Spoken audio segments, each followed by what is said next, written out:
Hello friends, welcome to BSc English medium. आज से हम क्लास 12 की जो जर्नी है वो शुरू करने जा रहे हैं फिज़िक्स की। सो आज का फर्स्ट लेक्चर है और आज हम बात करेंगे electric charges and fields chapter का फर्स्ट टॉपिक इलेक्ट्रिक चार्ज।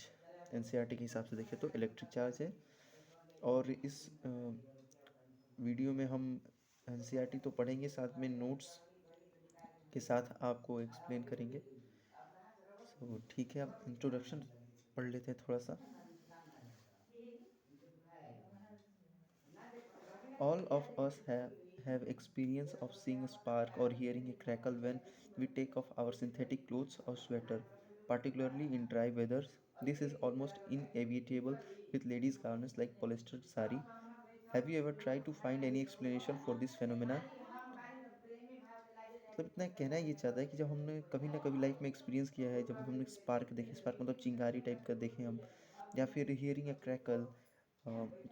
जब हम अगर सीबीएसई से तो आप देखे होंगे, जब आप एक्सपीरियंस किए होंगे, जब आप स्कूल से आते हो और स्वेटर जब उठाते हो निकालते हो तो एक क्रैकल टाइप की एक अजीब आपकी वॉइस सुनाई देती है। तो वही बताता है कि ये सब जो होता है, ऐसे फिनोमेना जो होते हैं, उनके पीछे क्या रीज़न है? क्या कभी आपने ट्राई किया इन सब के बारे में जानने के लिए? Another common example of electric discharge is lightning that we see in the sky during thunderstorms. सबसे पहले तो इलेक्ट्रिक डिस्चार्ज मतलब समझ लेते हैं। इलेक्ट्रिक डिस्चार्ज एक फिनोमेना है जिसमें एक बॉडी से दूसरे बॉडी में चार्ज ट्रांसफ़र होता है। ओके, तो इलेक्ट्रिक डिस्चार्ज मतलब होता है एक फिनोमेना जिसमें एक बॉडी से दूसरी बॉडी इलेक्ट्रिक चार्ज ट्रांसफ़र होता है। सो वही बोल रहा है इलेक्ट्रिक चार्ज का एग्जाम्पल है जिसमें लाइटनिंग आता है। जब हम स्काई थंडरस्टॉर्म के दौरान स्काई में हम जब लाइटनिंग देखते हैं, वो इलेक्ट्रिक चार्ज का ही एक एग्जाम्पल है। We also experience a sensation of an electric shock either while opening the door or a car or holding the iron bar of a bus after sliding from our seat. इसी को और एक example से समझाने की कोशिश कर रहा है कि हमने एक सेंसेशन महसूस किया होगा, एक झंझनापन टाइप का महसूस किया होगा जब हम कोई डोर को कार के डोर को ओपन करते हैं, या फिर कोई आयरन बार से स्लिप हाथ हमारा कभी-कभी देखे बस में आप ऐसे पकड़े होते हो और अब बस सडनली ब्रेक लगाती है तो आप आगे बढ़ते हो तो हाथ में एक सेंसेशन टाइप की फीलिंग आती है। सो वही बता रहे हैं, तो ये सब for the reason for this experiences is the discharge of electric charges throughout body where we were which were accumulated due to rubbing of insulating surface. तो यहाँ पे अब रीज़न बता रहे हैं, ये इतने सारे जो एग्जांपल्स दिए हैं उसका रीज़न बता रहे हैं कि ये सब क्यों होता है। ये इसी वजह से होता है क्योंकि हमारे बॉडी से चार्ज डिस्चार्ज होते हैं, आई मीन चार्ज ट्रांसफ़र होता है एक रीजन से दूसरे region through our body which were accumulated due to rubbing of insulating surfaces. मतलब जो इंसुलेटिंग सरफेस है वहाँ से चार्ज जो रबिंग के थ्रू जब आप रब करते हो तो आपके हाथों में, और जो भी फॉर एग्जांपल आप डोर को ओपन करते हो तब, तो डोर का जो ओपन करते वक्त जो आप ओपन करते हो तो आप एक थर्मल एनर्जी क्रिएट होती है जिसकी वजह से कुछ इलेक्ट्रॉन्स ना डोर से आपके हाथ में, आपके हाथ से डोर के इलेक्ट्रॉन में ट्रांसफ़र हो जाते हैं। वो डिपेंड करता है इलेक्ट्रोनेगेटिविटी के ऊपर कि कहाँ से इलेक्ट्रॉन्स आएंगे, कहाँ से नहीं। बट अभी मान के चलते हैं कि वहाँ से इलेक्ट्रॉन को ट्रांसफ़र होने की वजह से आपको एक छोटा सा माइनर सा शॉक टाइप का लगता है। सो वही बता रहे हैं कि रीज़न जो है वो यही है कि इलेक्ट्रिक डिस्चार्ज होता है चार्जेस का। You might have also heard this is due to generation of static electricity. This is precisely the topic we are going to discuss in this and the next chapter. Static means anything that does not move or change with time. Static मतलब आसान भाषा में तो at rest. Static मतलब आप आसान भाषा में एट रेस्ट समझ सकते हो, मतलब जो रुका हुआ है, मतलब जो मूव नहीं कर रहा है। मूव नहीं कर रहा है इसको हम फिजिक्स लैंग्वेज में ये भी बोल सकते हैं कि जो टाइम के साथ चेंज नहीं हो रहा है, उसी को तो रेस्ट बोलेंगे। तो वही बता रहा है अब इलेक्ट्रोस्टैटिक्स का डिफिनीशन अब बताया है कि electrostatics deals with the study of forces, fields and potentials arising from static charges. Electrostatic जो है वो एक स्टडी है फोर्सेस का, फील्ड्स का एंड पोटेंशियल्स का, जो कि स्टैटिक चार्जेस से ओरिजिनेट होती है, अराइज होती है। मतलब स्टैटिक चार्जेस से ही इनका लेना देना है। उन सारे फोर्सेस का, फील्ड्स का, पोटेंशियल का स्टडी, पढ़ाई इलेक्ट्रोस्टैटिक्स के अंतर्गत आती है। सो ये इंट्रोडक्शन था, आपको इंट्रोडक्शन मैंने पढ़ा दिया। अब ये जो हिस्ट्री है ये कुछ खास इम्पोर्टेंट नहीं है बोर्ड एग्ज़ाम के लिए, तो ये आप खुद पढ़ सकते हैं। तो अब मैं आपको नोट से पढ़ाऊँगा, क्योंकि इलेक्ट्रिक चार्जेस के जो इतने सारे जो भी हैं ये सब एक्स्ट्रा में दे दिया गया है आपको एक्सप्लेन करने के लिए। ऑल्दो आप अगर खुद से रीड करोगे तो आपका बहुत हद तक मतलब ये नहीं पढ़ोगे तो भी काम चल जाएगा, उतना कुछ नहीं है। तो अभी हम आपको इलेक्ट्रिक चार्ज, जो इलेक्ट्रिक चार्ज है उसको नोट से पढ़ाऊँगा, ठीक है। तो आप चाहो तो उस कॉपी से भी, जिस कॉपी से भी मैं पढ़ाऊँगा वहाँ से नोट्स लिख सकते हो। सो ये रहा नोट्स, आप देख सकते हैं इलेक्ट्रिक चार्जेस एंड फील्ड का लेक्चर नंबर 1 आज का पहला लेक्चर है, तो उसी के लिए रिलेटेड ये नोट्स है। तो अब इससे एक्सप्लेन करूँगा आपको। सो आपने इलेक्ट्रोस्टैटिक्स का डिफिनीशन तो वहाँ पे मार्क कर लिया होगा, मैंने खुद अंडरलाइन किया था वहाँ पे। सो यहाँ से भी आप देख सकते हैं electrostatics is the branch of physics that deals with the study of electric charges at rest. ये लाइन बहुत इंपॉर्टेंट है, एट रेस्ट। और ये डिफिनीशन जो है ये बुक की है एनसीईआरटी के, electrostatics with the study of forces, fields and potential arising from static charges. Okay, तो इलेक्ट्रोस्टैटिक क्या है, वो ब्रांच है फिजिक्स का जो कि इलेक्ट्रिक चार्जेस, जो इलेक्ट्रिक चार्जेस रेस्ट में है, मतलब जिनका पोजीशन टाइम के साथ चेंज नहीं हो रहा है, उन चार्जेस की स्टडी ही इलेक्ट्रोस्टैटिक्स है। आई होप आपको इलेक्ट्रोस्टैटिक्स तो क्लियर हो गया है, काफ़ी बेसिक्स है, पहला लेक्चर इसलिए बेसिक है। अब आता है इलेक्ट्रोडायनेमिक्स में। तो इलेक्ट्रोडायनेमिक्स वो ब्रांच होती है फिजिक्स की जो कि इलेक्ट्रिक चार्ज को स्टडी करती है तब जब वो मोशन में होते हैं। इलेक्ट्रोस्टैटिक और इलेक्ट्रोडायनेमिक्स में सबसे बड़ा डिफरेंस यही है कि इलेक्ट्रोस्टैटिक्स रेस्ट चार्ज के ऊपर की स्टडी है और इलेक्ट्रोडायनेमिक्स वो चार्ज जो कि मोशन में है, उन चार्जेस के बारे में, उन स्टडी के बारे में इलेक्ट्रोडायनेमिक्स हमें बताता है। सो ये दोनों तो बेसिक्स हैं। अब इम्पॉर्टेंट वो है जो है ये electric charge. Electric charge important है और इससे ऑब्जेक्टिव और 2 नंबर के सवाल आ जाते हैं इस टॉपिक से। हालांकि इस लेक्चर के बाद जो सेकंड लेक्चर आएगा उसमें हम PYQ जो बिहार बोर्ड में आ चुके हैं इस टॉपिक से रिलेटेड, उससे हम लोग डिस्कस करेंगे। तो खैर चलिए इलेक्ट्रिक चार्ज के बारे में पढ़ते हैं। Electric charge is a physical property of matter that causes that matter to experience a force when placed in an electromagnetic field। Hand writing थोड़ी बुरी है तो थोड़ा एडजस्ट कर लीजिएगा। सो इलेक्ट्रिक चार्ज एक फिजिकल प्रॉपर्टी है, ये है फिजिकल प्रॉपर्टी है मैटर की, जिसकी वजह से वो मैटर एक फोर्स एक्सपीरियंस करता है जब वो एक इलेक्ट्रोमैग्नेटिक फील्ड में रहता है।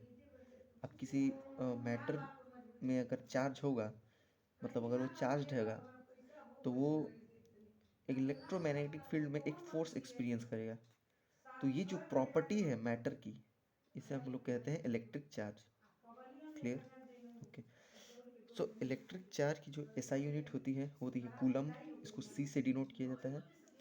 ये एक स्केलर क्वांटिटी है और जो सिंबल है इसको क्यू से हम लोग डिनोट करते हैं, क्यू से। ओके, ये डायमेंशन इंपॉर्टेंट है, ऑब्जेक्टिव में सवाल आ जाते हैं तो डायमेंशन इसका AT और IT होता है। AT या IT दोनों में से कोई एक होता है। करंट का होता है डायमेंशन A और I दोनों होता है, तो आप जो चाहे वो इस्तेमाल कर सकते हैं। ये आया कैसे, तो आप देखिए करंट इज इक्वल टू होता है चार्ज पर टाइम, तो यहाँ से Q इज इक्वल टू होता है I/T। तो यहाँ से ये डायमेंशन आ गया है। ओके, तो डायमेंशन क्लियर हो गया। तो अब ये 2 तरह के चार्जेस होते हैं, मानता हूँ बहुत बेसिक है, लेकिन फिर भी मैं स्क्रैच से शुरू करना चाहता हूँ। मैं नहीं चाहता कि कोई स्टूडेंट मेरे यहाँ से पढ़े और उसको कुछ समझ में ना आए इस टॉपिक से, जिस टॉपिक को मैं पढ़ा रहा हूँ। सो आप चाहे तो आगे बढ़ा सकते हैं, बट फिर भी मैं इसको एक्सप्लेन करूँगा। तो ये 2 टाइप्स ऑफ चार्जेस, मतलब 2 तरह के चार्ज होते हैं। पहला होता है पॉजिटिव चार्ज और दूसरा होता है नेगेटिव चार्ज।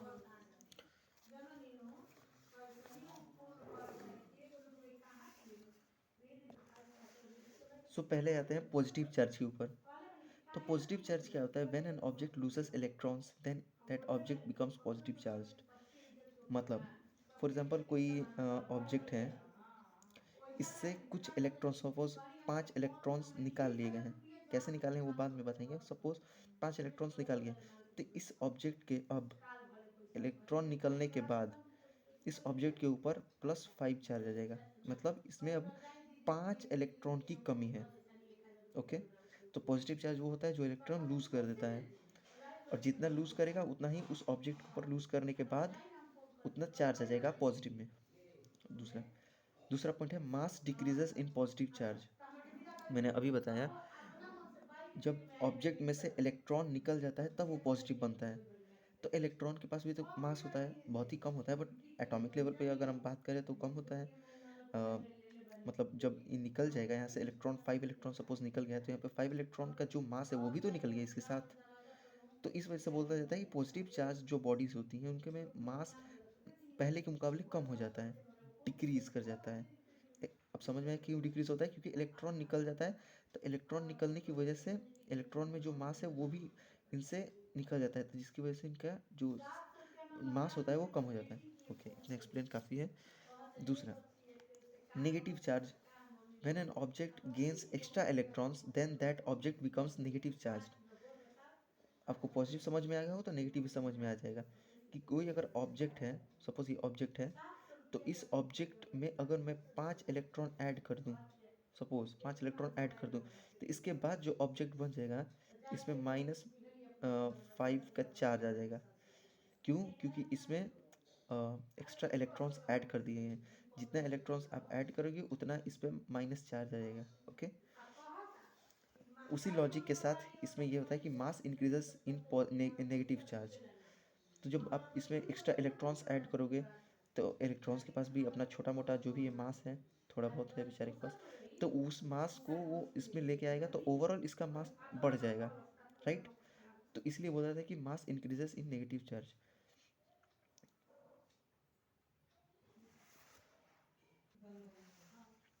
तो इसमें एक बिहार बोर्ड में बहुत एक ऑब्जेक्टिव सवाल बन जाता है कि when an object is charged, then option number A, its mass increases, option number B, its mass decreases, option number C, its mass may increase or decrease, और ऑप्शन नंबर डी, इट में none of this मान के चलिए।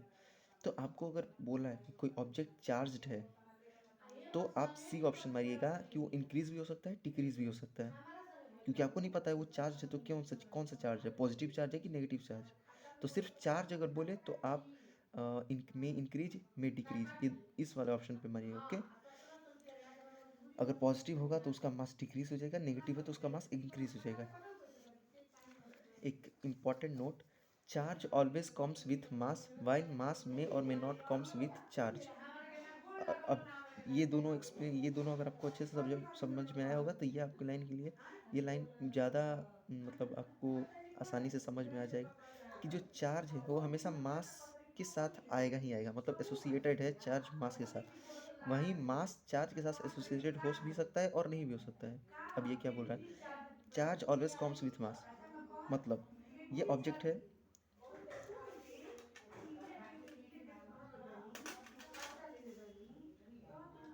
For example ये एक object है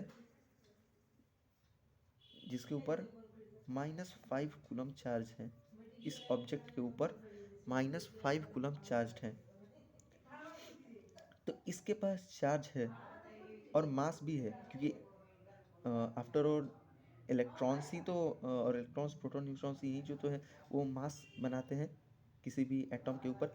तो अगर कोई ऑब्जेक्ट चार्ज्ड है तो उसके ऊपर तो और इनफैक्ट इलेक्ट्रॉन या तो ऐड होगा या तो सब्ट्रैक्ट होगा, लेकिन उसके पास मास तो रहेगा। वाइल मास में और may not comes with charge. अब ये लाइन आप समझ जाइए, ये लाइन समझ जाओगे तो ये भी समझ जाओगे अगर कन्फ्यूजन हो तो। वाइल मास में और मे नॉट हैव चार्ज, जैसे कोई मास है, फॉर एग्जांपल एम, ये एक मास है, तो ये जो बॉडी है ये चार्ज्ड इसके पास हो भी सकता है और नहीं भी हो सकता है। अब समझाता हूँ, जैसे अगर इसके पास -5 कूलम, मान लीजिए 5 इलेक्ट्रॉन हम इसको दे देते हैं इसको, तो ये -5 कूलम चार्ज बॉडी बन जाएगा। अगर इसे 5 इलेक्ट्रॉन ले लेते हैं तो ये 5 + 5 कूलम वाला चार्ज बन जाएगा बॉडी। बट ये न्यूट्रल भी तो हो सकता है। अगर ये न्यूट्रल हो गया तो इसके पास उतना ही प्रोटॉन होगा जितना कि इलेक्ट्रॉन है। तो जो नेट चार्ज है, चार्ज मतलब ये नहीं कि इलेक्ट्रॉन ही नहीं होगा इसके पास, होगा, बट जो नेट चार्ज है वो इसके पास नहीं होगा। जो न्यूट्रल ऑब्जेक्ट होते हैं उनके पास नेट चार्ज होते ही नहीं, इसलिए वो न्यूट्रल होते हैं। तो इसीलिए बोला गया कि लेकिन उसके पास मास होते हैं। जो न्यूट्रल ऑब्जेक्ट होता है उसके पास मास तो होता है बट वो चार्ज नहीं होता है, क्योंकि उसके पास एक्स्ट्रा उतना ही प्रोटॉन है जितना कि इलेक्ट्रॉन है। सो वही बताया गया यहाँ पे कि जो मास होता है वो चार्ज हो भी सकता है मास के पास और चार्ज नहीं भी हो सकता है मास के पास। दोनों हो सकता है, मे और मे नॉट। लेकिन जब चार्ज की बात करो तो चार्ज के पास तो हमेशा मास होगा, क्योंकि चार्ज क्या, इलेक्ट्रॉन। मान लीजिए चार्ज मतलब क्या, इलेक्ट्रॉन ही ना, इलेक्ट्रॉन को ही ना ऐड सब्ट्रैक्ट कर रहे हैं, और इलेक्ट्रॉन के पास तो है ही मास। तो ये आपको लाइन आई थिंक एक्सप्लेन हो गया होगा, समझ में आ गया होगा। तो एक एक्स्ट्रा पॉइंट एक और आपको एक्सप्लेन कर दें कि difference between mass and charge.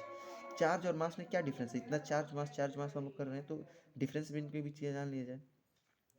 सो जो चार्ज होता है वो attractive as well as repulsive in nature, दोनों नेचर का होता है, अट्रैक्टिव भी और रिपल्सिव भी।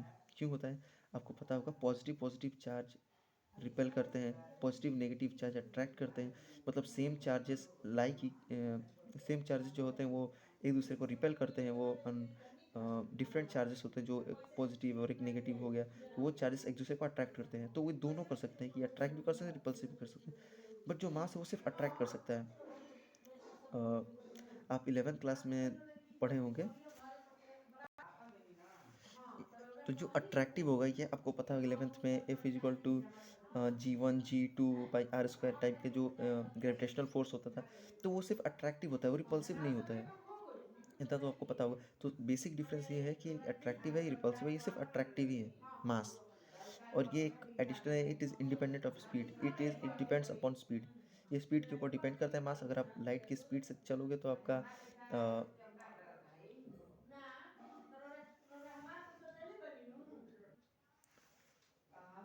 जो मास है वो चेंज हो जाएगा, और लेकिन चार्ज का जो मास है वो चेंज नहीं होता है। सो एक बेसिक डिफरेंस, ये 2 पॉइंट आपको एक्सप्लेन कर दिए हैं। अब आते हैं प्रॉपर्टीज ऑफ चार्ज के ऊपर। इतना आपने पढ़ लिया। अब बात है प्रॉपर्टीज ऑफ चार्ज। चार्ज का क्या प्रॉपर्टी है। पहला property, additivity of charges. Additivity of charges मतलब the total charge of the system is obtained by simply adding algebraically. इस वर्ड पे ध्यान दीजिए, अलजेब्रेकली। मतलब कोई बॉक्स में अगर इतने चार्जेस है, 5 चार्जेस हैं, तो जो उस सिस्टम का, जो उस बॉक्स का जो नेट चार्ज होगा वो इन पांचों का अलजेब्रिक सम के इक्वल होगा, जो कि -1 है यहाँ पे। ये एनसीईआरटी का ही एग्जांपल है, तो आपको जब वापस रिवीजन करेंगे इस वीडियो के बाद तो वो आसानी होगी आपको समझने में।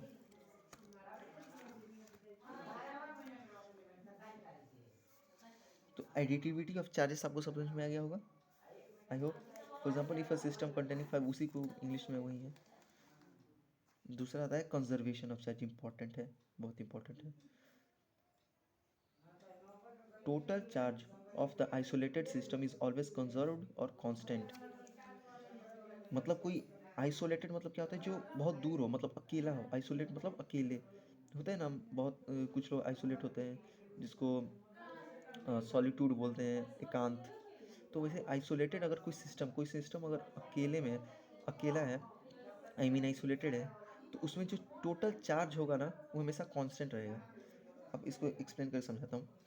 जैसे मान लीजिए ये एक बॉक्स है, इस बॉक्स में ये एक आइसोलेटेड बॉक्स, आइसोलेटेड सिस्टम है, जिसमें 2 चार्जेस हैं, एक है +2 और एक है -1। एक +2 कूलम है, एक -1 कूलम है। +2 कूलम कॉमा -1 कूलम, ठीक है। तो ये हमेशा कांस्टेंट रहेगा। कांस्टेंट क्या, तो इस सिस्टम का जो नेट चार्ज क्या होगा, 1 होगा। नेट चार्ज +1 होगा, राइट। जब नेट चार्ज +1 होगा, देन उसके बाद आप मान लीजिए इस बॉक्स को आपने बहुत ज़ोर से हिलाया, और हिलाने के बाद इसका मान लीजिए +5 कूलम इसमें एक चार्ज आया। तो पूछा जाए कि दूसरा चार्ज कितना होगा, दो चार्जेस है ना, तो एक मान लीजिए हिलाने शेक करने के बाद बहुत ज़ोर से एक +5 कूलम्ब आ गया, दूसरे में कितना कूलम्ब आएगा? आपको पता है कि नेट चार्ज है वो 1 है, तो दूसरा चार्ज होगा वो -4 कूलम्ब होगा। ओके? क्यों? क्योंकि +1 नेट चार्ज है, तो वहीं इसमें बताया जाए कि आइसोलेटेड सिस्टम में जो चार्ज होते हैं टोटल, वो हमेशा ही कांस्टेंट होता है। ओके? इस लाइन का आपका मतलब समझ में आ गया? अब दूसरी लाइन पे चलते हैं। According to the conservation of charge, charge can neither be created nor be destroyed but can only be transformed from one body to another body. तो ये तो हम बचपन से ये सब पढ़ते आ रहे हैं। कंजर्वेशन कुछ भी, किसी भी चीज़ में कंजर्वेशन वर्ड बस लग जाता है तो हम बता देते हैं कि it cannot be created, cannot be destroyed but can only be transformed from one body to another body. तो ये भी चार्ज पे लागू होता है। तो अब चलते हैं तीसरे पॉइंट को कि conservation of charge has been establish experimentally. इसका क्या मतलब है कि मतलब जो ये एनसीईआरटी में लाइन मेंशन है कि जो कंजर्वेशन ऑफ चार्ज है, जो कंजर्वेशन ऑफ चार्ज है, ये एक्सपेरिमेंटली फाउंड किया गया, मतलब इसका कोई प्रूफ नहीं है। प्रूफ नहीं है मतलब, तो ये जो मैंने किया अभी, ये मतलब ये एक्सप्लेन करने का एक तरीका है, बट एज ए कोई प्रूफ नहीं है कि हम बता सकें कि हाँ देखो इस एक्सपेरिमेंट में ये साबित हो गया कि कंजर्वेशन ऑफ चार्ज है। ओके? तो इसमें कोई प्रूफ नहीं है, conservation of charge experimentally found किया गया है। और समझने के लिए हम इस टाइप के या फिर कुछ अलग टाइप के एग्जाम्पल्स लेते हैं, बस समझने के लिए, बट इसका कोई प्रूफ नहीं है। ओके? तीसरा पॉइंट आता है वो है क्वांटाइजेशन ऑफ चार्ज। अगेन ये भी बहुत इंपॉर्टेंट टॉपिक है, इससे सवाल आते आते हैं।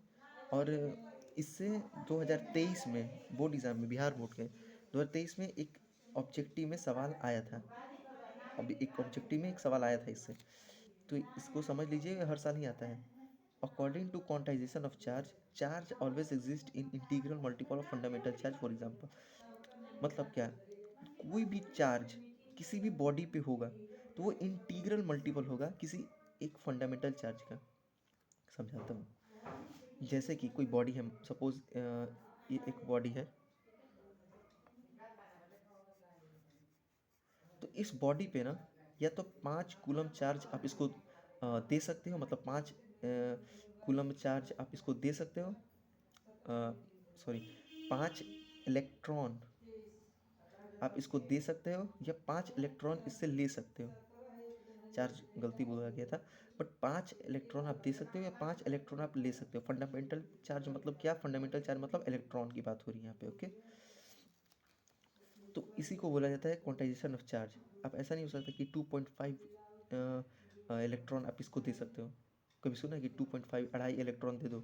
जैसे आप दुकान में जाते हो तो आप हमेशा बोलते हो कि या तो 1 रुपया देगा या फिर आपको 2 रुपया देगा, लेकिन 1.5 रुपया का सिक्का जैसा कोई चीज़ नहीं होता है, राइट?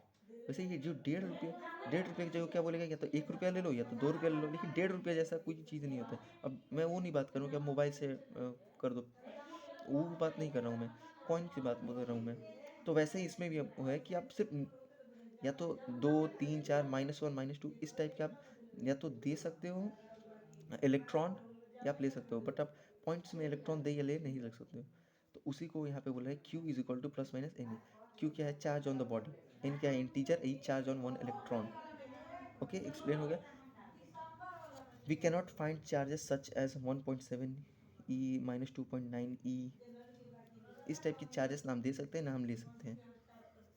ओके? आपको अगर क्वांटाइजेशन ऑफ चार्ज नहीं समझ में आता, तो जो भी टॉपिक्स में अगर अच्छे से एक्सप्लेन नहीं हुआ होगा, आपको नहीं समझ में आएगा, तो प्लीज़ कमेंट कीजिएगा, मैं उसको फिर से दूसरे वीडियो में एक्सप्लेन कर दूंगा, दूसरे वीडियो के स्टार्ट होने से पहले। मैं नहीं चाहूँगा कि मेरे यहाँ से कोई पढ़ के जाए उसको कुछ बातें समझ में ना आए।